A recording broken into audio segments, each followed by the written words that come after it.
और दूसरी तरफ अमेरिका, इंडिया और रशिया। तो ये अगर ये फ्यूचर बन रहा है तो अमेरिका, पाकिस्तान के पास वो स्ट्रेंथ मौजूद नहीं है। बाइडेन साहब आपके साथ राब्ता भी नहीं कर रहे हैं, वो बिल्कुल एक साइड पे है। और जब अमेरिका एक साइड पे होगा तो यूरोपियन एलाइज भी उनके साथ होंगे, जिसमें इंग्लैंड, जर्मनी और फ्रांस उनके साथ होगा। तो ये जो अगर सिनेरियो बन रहा है तो ये बड़ा तशवीशनाक है। बहुत ही मुश्किल दिन था। आज बाहर मुजाहरे हो रहे थे जहां पे मुर्दाबाद पाकिस्तान के नारे लगाए जा रहे थे और तकरीबन 200-300 लोग, खवातीन इंक्लूडेड, सड़कों पे निकले। कुछ देर बाद तालिबान आए, बड़ी नफरी के साथ उन्होंने एरियल फायरिंग की और लोगों को वहां से हटाने की कोशिश की। लेकिन उसके बावजूद यहाँ पे अभी टेंशन मौजूद है, स्पेशली शहरों के अंदर। ये पाकिस्तान को बिल्कुल नहीं मानते, उनको अच्छा नहीं समझते।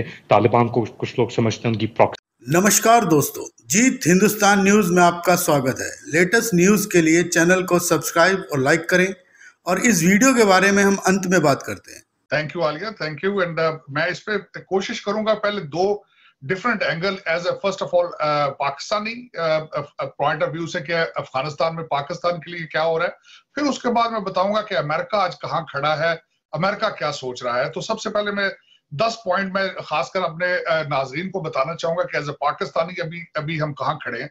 मैं थोड़ा सा इस पे, बल्कि इतनी ज्यादा खबर खैर कभी भी पुरानी नहीं होती, लेकिन सबसे पहले बताऊंगा कि अब तक जब से तालिबान ने किया है तो पाकिस्तान के साथ क्या हो रहा है। सबसे पहले तो मैं बताना चाहूंगा कि हमारे 2 फौजी जवान जो है वो शहीद हो चुके हैं। उसके बाद जो अभी रिसेंटली डेवलपमेंट जो हो चुकी है, जो कि बहुत ही तशवीशनाक है, वो टीटीपी का जो उन्होंने क्लेम किया है कि वो उन्होंने 32 हमले, अकॉर्डिंग टू उनके मुताबिक 32 हमले कर चुके हैं और उन्होंने 25 लोगों को मारने की भी जिम्मेदारी कबूल कर ली है। बल्कि इसमें जो आपने फरमाया लिया कि हमारे तालिबान की क़यादत ने इंटरव्यू भी एक दिया है और उन्होंने एडमिट किया है कि वहां पे मीटिंग हो चुकी है और उस मीटिंग में डिस्कशन क्या थी, वो भी टीटीपी के हवाले से, जो पाकिस्तान के जो खदशात हैं, जो उनके ये इसी के हवाले से उनकी भी स्टेटमेंट थी। उसके बाद मैं ये बताऊंगा कि तालिबान की तरफ से अभी किसी भी टीटीपी के हमले की मजम्मत नहीं आई। एक तो ये पॉइंट में एक बड़ा काबिल फिक्र है। उसके बाद मैं ये कहूंगा कि टीटीपी के जो क़यादत है और उन्होंने तालिबान की जो क़यादत है उनके ऊपर बैत की भी है उन्होंने, और उन्होंने मुबारकबाद भी पेश की उन्होंने। उसके बाद मैं दूसरी तरफ चलना चाहूंगा कि तालिबान के इंडिया के साथ रवाबत, मैं ये, बल्कि मेरे लिए बहुत तशवीशनाक था कि तालिबान ने जिस दिन अपनी प्रोफेशनल रिस्पॉन्सिबिलिटी शुरू की, उसकी पहली मुलाकात उन्होंने इंडियन एम्बेसडर दीपक मित्तल के साथ कतर में की। और उसमें एक और तशवीशनाक बात थी कि the meeting was requested bye Taliban. अब एक और बात आप यहाँ पे अगला पॉइंट बताना चाहूंगा कि इंडिया की एम्बेसी खुली है काबुल में। वहां पे जो अफगानी उनका अमला है वो पेरोल पर है, तनख्वाहें ले रहा है, वहां पे उनका इंडियन एम्प्लॉय नहीं कोई भी, लेकिन काबुल में इंडियन एम्बेसी खुली है अभी भी। उसके बाद ये मैं बताना चाहूंगा कि शेख साहब ने अगले दिन खुद इस अपनी प्रेस कॉन्फ्रेंस में एडमिट कर चुके हैं कि महाजरीन की शक्ल में अलकायदा के लोग और टीटीपी के लोग जो है अफगानिस्तान से पाकिस्तान में एंटर हो रहे हैं। ये एक तशवीशनाक चीज थी। उसके बाद जो इंडिया का प्रोपेगेंडा है, जो बिलखसूस पंजशेर के हवाले से उन्होंने मुसलसल मुहाज खोल रखा है कि वहां पे पाकिस्तान के त्यारे जो है वो बम्बारमेंट कर रहे हैं, पाकिस्तान के ड्रोन उड़ रहे हैं। अब ये जिस तरह आपने पहले फरमाया कि इस खबरें तो बहुत आ रही हैं, अब उस पर बल्कि ये भी है कि कई खबरें हो सकता है सच ना हो, लेकिन उसमें मेरे लिए एक चीज ये है कि अगर इंडिया ने हमारे खिलाफ एक प्रोपेगेंडा कैंपेन शुरू कर रखी है तो पाकिस्तान की कैंपेन कहां है, पाकिस्तान उसको काउंटर क्यों नहीं कर रहा, ये एक तशवीशनाक चीज है।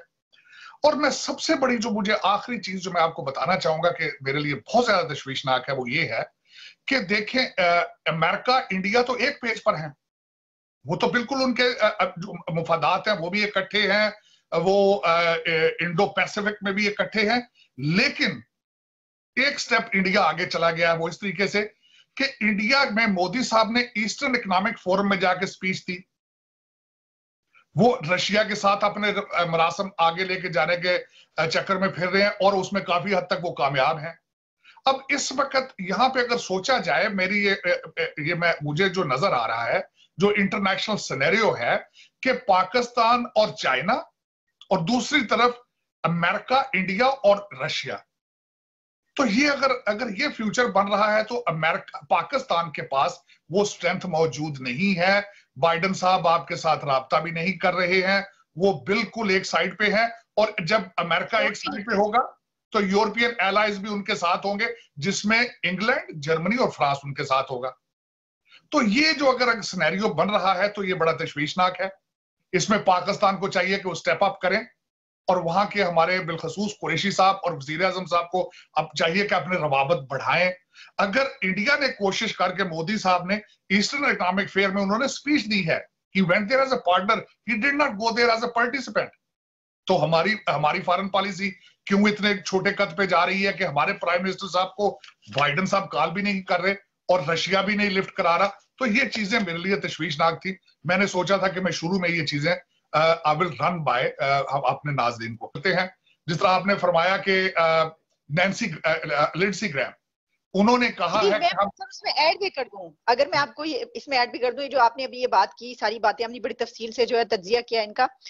जो तालिबान के अकाउंट्स तो चल रहे हैं उनकी तरफ से तो, लेकिन जो आम सारिफ जो हैं, जो यूजर है, वो अगर कोई ऐसी वीडियो या इस तरह की पोस्ट कर रहा है तो उसका अकाउंट ब्लॉक कर दिया जाता है अगर वो कुछ लिखता है, लेकिन तालिबान को इजाजत है कि वो सब कुछ लिख रहे हैं। ये बड़ी अजीब बात है। अच्छा सर, ये जो लिंडसे ग्रैम का है, देखिए आपने ये तो सही कहा कि जो सब तमाम कंट्रीज हैं वो ये सोच रहे हैं, लग रहा है कि वो जो है वो ताल्लुकात, लेकिन मुझे याद है कि कुछ अर्सा पहले कुछ ऐसा बयान आया था जिसमें मुझे कुछ नरमी नजर आई थी। लेकिन अब तो जो बोरिस जॉनसन साहब ने जो कहा कि हम जांचेंगे पहले, हम इस तरह नहीं करेंगे, और लिंडसे ग्रैम जो कह रहे हैं कि जो हम अमेरिका है वो अफगानिस्तान वापस जाएगा क्योंकि सिक्योरिटी की सूरत हाल ऐसी हो जाएगी।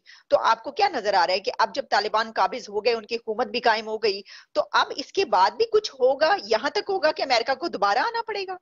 इसकी आलिया सिचुएशन ये बनेगी कि ये एक प्रेशर क्रिएट किया जा रहा है तालिबान पे कि वो अमेरिका को ठेके दें, अमेरिका के साथ आगे चलें।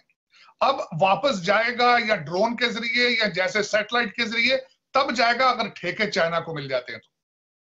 अगर चाइना वैक्यूम जो है अमेरिका तालिबान का अफगानिस्तान में वैक्यूम अगर रशिया और चाइना फिल करता है तो अल्टीमेटली अमेरिका को नुकसान है। तो फिर उसमें वो अपना मूड बनाएंगे वापस जाने के लिए, वो बहाने बनाएंगे, खाना जंगी की तरफ देखेंगे। जिस तरह हमारा CIA है वो अपनी गेम्स प्ले करेगा उस रीजन में, फिर इंस्टेबल होगा। अगर वहां पे तालिबान अच्छा कार्ड खेलते हैं और उनको साबित तौर पे सारी दुनिया को एंगेज करते हैं तो उसके चांसेस बड़े कम हैं। लिंडसे ग्रैम को यह भी पता होना चाहिए, रिपब्लिकन है और डोनाल्ड ट्रंप साहब के सपोर्टर हैं। डोनाल्ड ट्रंप साहब 4 साल उन्होंने कोई नई शरारत, नई जंग नहीं छेड़ी थी और वो बिलीव करते थे सैंक्शंस और एम्बार्गो से, और वो समझते थे। और बिल्कुल आजकल 21st सेंचुरी में ये टारगेट अचीव ड्रोन्स, सैटेलाइट्स और जिस तरह इकोनॉमिक आपकी करेंसी डिवैल्यू करना, आपके एम्बार्गो और सैंक्शंस लगाना, इनसे टारगेट अचीव हो सकते हैं। डोनाल्ड ट्रंप साहब ने पहली दफा ईरान के ऊपर बड़ी सख्त सैंक्शंस लगाई थी और उनकी इकोनॉमी और लोग वाकई वहां पे they were in a very bad shape. तो America was able to achieve their targets through the sanctions and embargoes. Lindsey Graham का इस वक्त जो स्टेटमेंट आना है वो दो तरफ सिग्नल जाते हैं। एक तो ये बताना कि जो डेमोक्रेट है उनकी इनखला की पॉलिसी फेल थी, एक तो वो प्रेशर, और दूसरा तालिबान पे प्रेशर क्रिएट करना कि अगर आप हमारे अमेरिकन इंटरेस्ट के साथ ना चले तो then the consequences will be serious. Okay, तो आप ये समझते हैं कि ये तो फिर इसका मतलब ये कि जो सूरत हाल नजर आ रही है कि चाइना के डर से तो ऐसा हो सकता है कि अमेरिका जो है वापस है, और जाहिर है जो इस वक्त सारे पस मंजर हमारे सामने, उसमें तो चाइना तो पूरी तरीके से फायदा उठाने की कोशिश कर रहा है। जिस तरह आप जानते हैं कि तालिबान का ये बयान आया कि CPEC में हमें भी शामिल किया जाए, उन्होंने चाइना से ये कहा कि हमारी तरफ भी जो है लाया जाए। तो ये बात तो, और फिर शेख रशीद साहब जो उन्होंने इसके ऊपर कहा कि ये बड़ी खुशाइन बात है, ये भी कह दिया। तो फिर तो सर इसका मतलब है कि ये हम आगे यही देखेंगे अब? फिर तो ये नजर आ रहा है, क्योंकि चाइना क्यों नहीं चाहेगा तालिबान वहां पे जाके अफगानिस्तान में जो अपनी एक कायम करना मोनोपोली। तो बिल्कुल ये उसी का उन्होंने इंट्रोडक्शन दिया लिंडसे ग्रैम साहब ने इनडायरेक्टली कि अगर चाइना वहां जाएगा अमेरिका को बिल्कुल आप शट अप कॉल दे देंगे, तो दिस इज व्हाट हमारे पास इसके अलावा कोई चॉइस नहीं होगा, हम शरारतों में इन्वॉल्व हो जाएंगे फिर दोबारा। ये उनकी यही उसकी एक निशानी उन्होंने शुरू की है, to create a pressure on Democrats, number 1। दूसरा, उन्होंने मिलिट्री इंडस्ट्रियल कॉम्प्लेक्स को इशारा दिया है कि we are still with you, दूसरा इशारा। तीसरा इशारा उन्होंने तालिबान को दिया है कि अगर आपने चाइना को आगे लेकर आए अमेरिकन इंटरेस्ट पे या चीजों पे, and this will be the consequences. ये जिस तरह this is how within the statements they communicate with each other, और मैं बिल्कुल यही देख रहा हूँ कि अगर वहां पे ना सिर्फ अगर चाइना वहां पे आएगा तो उनका देखे उनका जो आगे नेक्सस चलेगा अमेरिका, इंडिया और उसके बाद रशिया, अगर रशिया को भी उसका प्रॉपर हिस्सा ना मिला तो ये तीनों मिलके फिर दोबारा अफगानिस्तान के अंदर अपने इंटरफेरेंस शुरू करेंगे तालिबान के लिए और पाकिस्तान के लिए, दोनों के लिए मुश्किलात का एक दौर शुरू हो जाएगा, नया दौर शुरू हो जाएगा।